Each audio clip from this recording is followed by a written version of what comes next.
Selamat malam saudara, bertemu dengan saya kembali Triwidyarto dalam mata kuliah Bahasa Indonesia.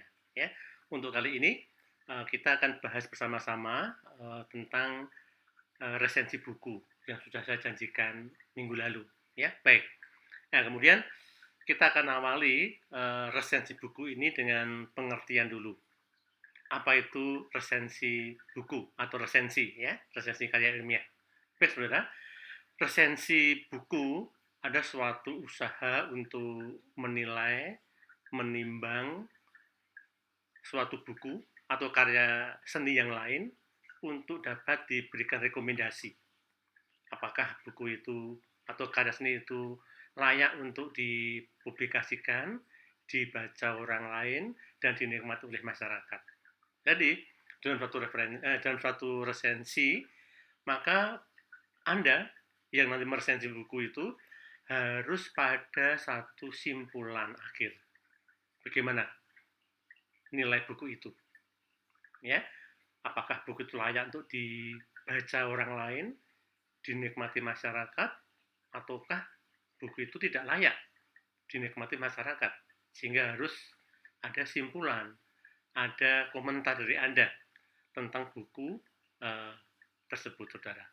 Ya, oke. Jadi itu adalah kegiatan resensi, ya. Resensi adalah suatu usaha untuk menimbang, menilai kembali salah satu buku atau karya seni yang lain, ya, untuk mendapat simpulan, untuk dapat simpulan dari Anda, apakah buku itu, karya itu layak dinikmati oleh masyarakat.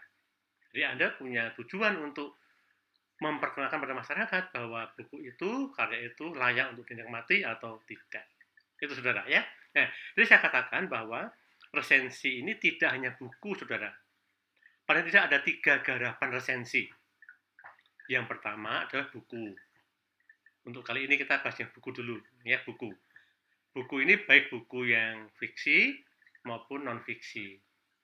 Boleh fiksi maupun non fiksi boleh diresensi. Yang kedua adalah karya-karya seni yang lain.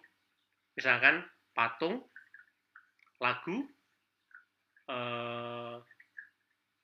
drama, dan seterusnya. Itu boleh dijadikan kajian resensi, saudara. Ini selain buku, bisa juga patung dan sebagainya. Dan yang ketiga adalah pameran seni lukis, pameran seni kria, dan sebagainya. Bahkan juga pameran-pameran yang bersifat makanan, ya, kuliner, ini bisa diresensi, saudara, ternyata.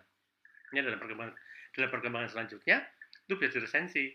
Ya, saya pernah menjadi tim juri, ya, yaitu tentang tempe dan olahannya. Ini ternyata diresensi oleh seseorang, karya-karya dalam mengolah tempe dan olahan yang menggunakan bahan tempe. Nah, itu bisa diresensi juga. Jadi, resensi ini sekarang ini mencakup bidang yang lebih luas, saudara.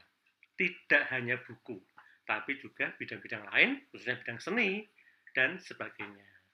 Saudara tahu bahwa memasak kuliner itu suatu karya seni, saudara.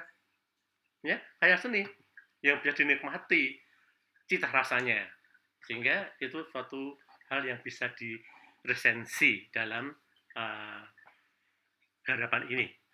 Oke, saudara, apa sebenarnya tujuan resensi itu apa? Tujuan utama resensi apa? Ya, di sini ada 4, bisa Anda baca PPT maupun di buku Bahasa Indonesia yang sudah kami berikan ya. Yang pertama adalah memberikan informasi yang komprehensif dalam suatu buku. Karena ini buku dulu. Ya, komprehensif. Jadi, Anda sebagai peresensi buku nanti harus memberikan informasi bahwa buku ini layak untuk dibaca, buku ini mengandung nilai kemanusiaan yang tinggi dan sebagainya. Jadi komprehensif penilaian Anda nanti terhadap buku itu. Itu yang pertama. Yang kedua adalah mengajak pembaca atau masyarakat untuk memikirkan, merenungkan, dan mendiskusikan beberapa hal yang ada dalam buku tersebut. Yang ada dalam buku tersebut. Mendiskusikan. Ada hal yang menarik dalam buku itu, maka didiskusikan itu. Ya, sebagai contoh, sudah Anda terima ini contoh resensi buku yang saya buat, ya sebagai contoh ya, yaitu tentang judulnya Codot di Pohon Kebebasan, kumpulan karangan cerpen Samoa ini yang ada di Samoa sana, ya, di jauh dari Indonesia. Nah, mengapa saya resensi? Karena dalam buku ini, dalam karangan cerpen ini, kumpulan cerpen ini, ada hal-hal menarik yang perlu didiskusikan oleh masyarakat. Nah, di sini yang menarik, nanti bisa saudara baca ya, bahwa di Samoa itu benturan kebudayaannya sangat besar, yaitu budaya setempat dan budaya dari barat. Ya, nah budaya setempat benturan ya cukup besar karena di sana banyak seperti Indonesia banyak sekali budaya-budaya lokal di Samoa itu dan mereka saling berbenturan. Tapi bagusnya benturan itu bisa diselesaikan dengan baik. Perbedaan pendapat dalam kepulauan Samoa itu, negara Samoa itu bisa diselesaikan dengan damai karena benturan lokal, benturan internal, nggak ada masalah. Bangsa kita juga, saudara. Kita sering benturan antara budaya A dengan budaya B dan budaya C dan semua. Kita kan multikultur Indonesia ini ya. Tapi pasti bisa diselesaikan dengan baik. Tetapi saudara, manakala benturan itu dengan pengaruh luar, ini yang membuat bahaya suatu negara. Nah, apa nilainya? Nilainya benturan-benturan dalam negeri, benturan lokal itu biasa setiap kehidupan masyarakat suatu negara. Tapi benturan dengan luar ini perlu diperhatikan, yang perlu dicermati, diberi perhatian yang cukup. Karena benturan dari luar biasanya bisa menghancurkan dari dalam sendiri. Nah, ini yang perlu didiskusikan dengan masyarakat, saudara. Contoh ini dalam keluarga ya, anak dengan ibu berantem, suami istri berantem, kakak adik berantem biasa, sudah nggak ada masalah. Karena apa? Karena memang itulah kehidupan, itu adalah suatu hal yang menarik ya dalam kehidupan, ada dinamikanya. Tetapi jika benturan itu datang dari luar, nah ini yang berbahaya sekali. Nah, seperti juga kehidupan keluarga sama dengan kehidupan bangsa Indonesia ini. Oleh karena itu, saya katakan tadi, fungsi resensi berdua adalah ingin mendiskusikan beberapa hal yang berkaitan dengan isi buku yang penting untuk didiskusikan, diambil nilainya oleh masyarakat untuk diterapkan. Nah ini bagusnya resensi ya, tujuan yang kedua ini luar biasa. Yang ketiga saudara, memberikan pertimbangan kepada pembaca tentang tadi pantas dan tidaknya buku ini dibaca. Jadi saya mengelola 4 jurnal, itu ada semboyan saudara. Ketika sebuah karya telah lahir, maka karya itu bukan milik penulis, tetapi milik masyarakat. Dan masyarakat bebas menilai karya tersebut. Nah, contoh kecil aja ini, kebetulan ada ini. Contoh kecil buku saya ini dan teman-teman. Ya, ini udah terbit. Maka ini bukan milik saya lagi secara bahasa, secara sastra. Ini milik masyarakat. Masyarakat boleh mengkritik, boleh menilai, boleh menambahkan, boleh nggak setuju, boleh setuju, hak masyarakat untuk menilainya. Nah, berarti yang ketiga tadi saudara, tujuan resensi adalah memberi pertimbangan kepada masyarakat tentang suatu buku, dalam hal ini resensi buku. Oke, saudara ya. Yang keempat, yang terakhir adalah menjawab pertanyaan tentang siapa penulis sebenarnya itu. Siapa penulis sebenarnya itu? Nah, ini ya. Jadi buku ini mencerminkan siapa penulisnya, kelasnya dari penulis itu dari karya-karyanya, ya. Nah, kalau saudara ini belajar tentang sejarah, ya, misalkan Anda membaca bukunya Bapak Sartono Kartodirjo, waduh, kelasnya tinggi ini. Memang mencerminkan ilmu yang dimiliki oleh beliau, Pak Sartono ini. Pak, misalkan Pak Muhammad Yamin, waduh, udah lama sekali ditulis tapi masih sangat menarik. Bapak Profesor Dr. Kuncharaningrat tentang antropologi, mencerminkan siapa sebenarnya penulisnya itu. Selo Sumarjan tentang sosiologi, siapa sebenarnya penulisnya itu. Nah, ini ya. Jadi yang terakhir adalah untuk menjawab pertanyaan siapa penulisnya itu. Siapa dalam arti bagaimana karya-karyanya, bagaimana jalan pikirannya, bagaimana kemampuannya, dan seterusnya, saudara. Jadi, saudara, dalam meresensi buku, harus menjawab juga tentang yang keempat ini. Siapa penulisnya itu? Itu, saudara. Ya, jadi definisi sudah, ya, kemudian bidang-bidang sudah, tujuan sudah, sekarang unsur-unsur yang harus diresensi sebuah karya. Yang pertama adalah resensi itu harus mencerminkan secara komprehensif dari isi buku itu. Tidak boleh hanya melihat kesalahan hurufnya, kesalahan tata letaknya, nggak boleh. Tapi komprehensif, menyeluruh. Isinya, kualitas isinya, bahasanya, tata tulisnya, termasuk tata letak, setting, maupun kualitas buku itu, saudara. Dan yang terakhir ini adalah nilai-nilai yang terkandung dalam suatu buku itu. Jangan sampai buku itu mati. Ada buku yang tidak ada maksudnya sama sekali, kering. Berarti itu kurang bagus. Buku harus memiliki jiwa, memiliki nyawa yang mencerminkan alur pikir yang sangat menarik dari penulisnya lewat karya bukunya tadi. Ya, jadi itu komprehensif namanya. Jadi meresensi buku komprehensif, tidak mencari salah ketik, salah kata, tidak. Tapi seluruh dari isinya, dari tata bahasanya, dari tata letaknya, dari nilai-nilai yang terkandung dalam suatu buku tersebut. Nah, itu namanya cara meresensi unsur-unsurnya yang lebih tepat. Ya. Nah, sekarang yang terakhir, saudara, ya,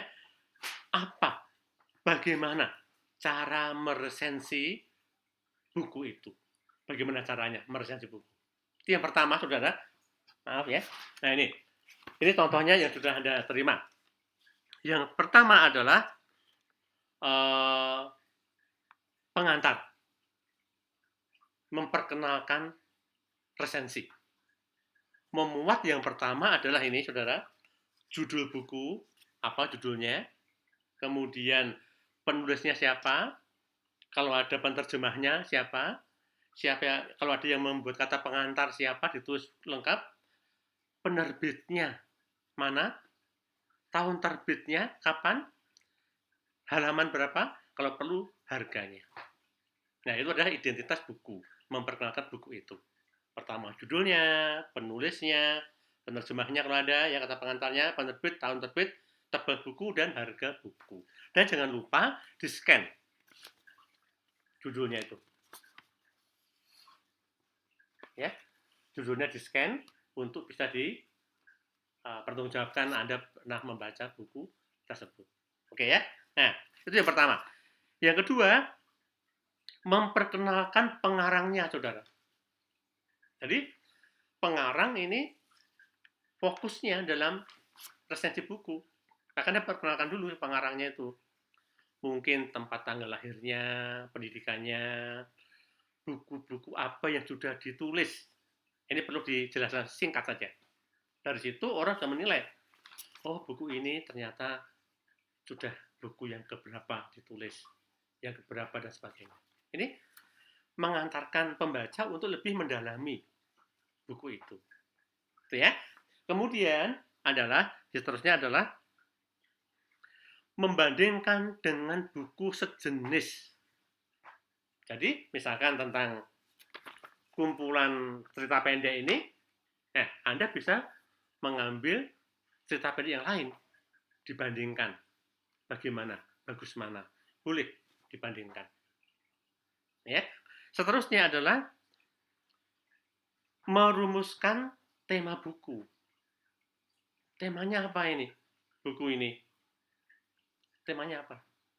Ya, kemudian memperkenalkan penerbit, boleh diperkenalkan. Dan yang paling akhir adalah membuka dialog. Membuka dialog. Nah, itu adalah resensi bukunya itu ya, membuka dialog. Nah, membuka dialog ini bisa dari kreativitas peresensi buku. Nah, misalnya gini, saya meresensi tentang cerita kumpulan cerita pendek dari Samoa. Jauh sekali ini. Tapi saya membuat suatu pengantar. Di sini dikatakan membuka dialog. Dialog saya apa? Coba Anda nanti baca di halaman ini ya. Untuk memahami suatu daerah tertentu yang jauh dari pijakan kita, orang tidak perlu harus pergi ke suatu tempat. Sastra adalah media yang tepat untuk memperkenalkan budaya-budaya lain.